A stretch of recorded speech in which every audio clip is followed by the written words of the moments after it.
Mike Wolfe describes first-hand account of Frank Fritz's death. When Frank Fritz died, Mike Wolfe said he was at his former American Pickers star's side. Mike has now revealed how the final moments of Frank's life went, and what happened when his longtime friend passed away. Here's what Mike said about Frank's death and the final moments of his friend's life. Mike Wolfe was with Frank Fritz when he died. Mike Wolfe said he was by his longtime friend Frank Fritz's side when he died. Mike said that he was sitting by him as he passed away and held his hand in the end. Mike also talked a little about his friend and what he meant to him and the American Pickers community. He was a lot like he was on camera. He was very sensitive. He was very caring. He was extremely funny. His sense of comedic timing was unbelievable, Wolfe said about Frank via People. Actually, the crew and myself would always tell him that he should do stand-up because he was always very self-deprecating. Mike said that Frank was someone that anyone could talk to and feel comfortable with. He said that Frank would make sure everyone knew that he heard them. Mike and Frank first met in middle school and bonded as two kids who grew up without dads. They said that the struggles they faced in life made them stronger. Mike said Frank was a hard worker and he had never met anyone like him. He also said that Frank was the only person who didn't make fun of him when he came up with the idea of American Pickers. Mike Wolfe and Frank Fritz fell out but reconnected before death. Mike Wolfe and Frank Fritz had a falling out after Frank ended up back in rehab for his addiction issues. After that, Frank had back surgery, and American Pickers fired him while he was in recovery. Frank said Mike never came to see him during his recovery. There were a lot of things that were said that weren't true, and I always continued to pray for him, Mike said. But unfortunately, the things that we want for someone, sometimes it's just not enough, and they have to want these things for themselves. Mike said the network made the decision to cut Frank, not him. However, Frank blamed him, and their friendship ended. Mike said it was like losing a brother, and that's why it was so hard to hear him say the things that he said. However, they made up with each other after Frank suffered his stroke. I was there for about an hour before he passed, and I was holding his hand and rubbing his chest when he took his last breath, Mike said. I took my fingers, and I closed his eyes. Mike Wolfe sat in the corner of his Nashville office, the morning light filtering through the worn wooden blinds, casting strips of gold across his desk piled with mementos, old ledgers, and dust-laden relics from decades of treasure hunting. He had always surrounded himself with the past, but today, that past felt sharper, heavier. Today, he was trying to put into words the loss that had torn a jagged hole in his world, the death of Frank Fritz. The call had come on a blisteringly hot afternoon, the kind of day where the sun seemed to burn away all pretense, leaving everything bare. Mike was in the middle of restoring an antique sign, a routine that used to calm him when the world felt chaotic. But nothing could prepare him for the voice on the other end, telling him Frank was gone.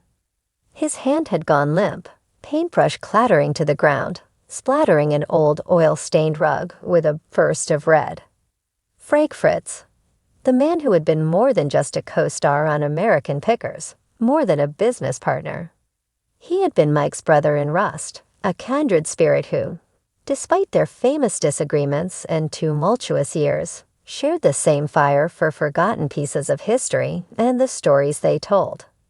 They had crisscrossed the country together, driving down miles of cracked highways, scouring barns cloaked in spider webs and secrets, searching for artifacts that would light up their eyes the way only true pickers understood. Mike remembered the first time he met Frank, all those years ago. Frank had walked into the local antique shop in their small Iowa town, a place where time seemed to bend around old clocks and forgotten vinyl records. Frank's round face broke into a grin as they bantered about a vintage jukebox sitting in the corner. It had been love at first pick. Their friendship took root in a mutual passion, growing from a shared love of hunting for the rare and unexpected into a partnership that would shape both their lives. But their journey hadn't always been smooth. Fame came with its price, and success brought pressures neither of them had anticipated. There were seasons of estrangement, years where the tight weave of their bond had frayed and nearly unraveled. Yet through it all, there was always a memory, a shared story that bound them. The day they found that 1937 Harley knucklehead buried under hay in an old farmer's shed, or the time they were almost chased off a property by a suspicious homeowner wielding a shotgun. These memories now crowded Mike's mind, uninvited but cherished. When Mike finally found the words to speak about Frank's passing, it wasn't to an audience or a camera lens. It was to the ghosts in his office, to the Polaroids pinned up on the wall. Frank wasn't perfect. None of us are. He had his demons, Mike whispered, voice cracking. But he loved life and laughter. He was my friend, even when we didn't see eye to eye. Frank had struggled in the years leading up to his death, and those struggles were often broadcasted for public consumption, dissected by fans who felt invested, but could never truly know the depths of his pain.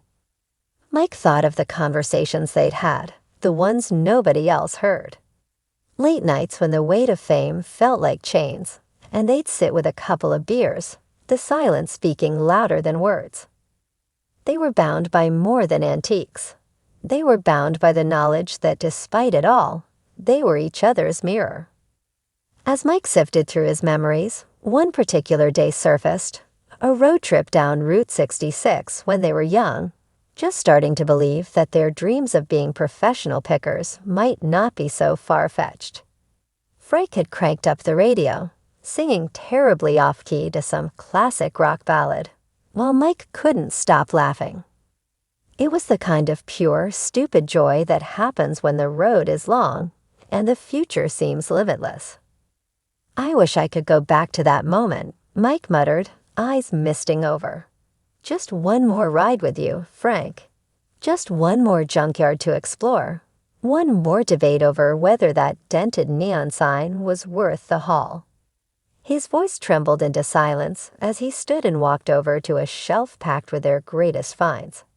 Each piece had a story, but today they were all echoes of his friend's laughter and the mischievous sparkle that used to dance in Frank's eyes. Frank's death was more than the loss of a friend. It was the closing of a chapter that defined a major part of Mike's life. But even in the rawness of grief, Mike knew that Frank would always be there. In the creak of an old chair found by the roadside, in the dust motes floating through an attic where treasures slumbered, in every imperfect, beautiful relic that told a story worth finding. With a deep breath, Mike wiped at his eyes and picked up a photograph from the desk. It was of the two of them, arms around each other, grinning like fools after landing a find that had seemed impossible. He remembered Frank's voice, warm and teasing, saying, "This, Mike, this is what it's all about." And it was. It always would be.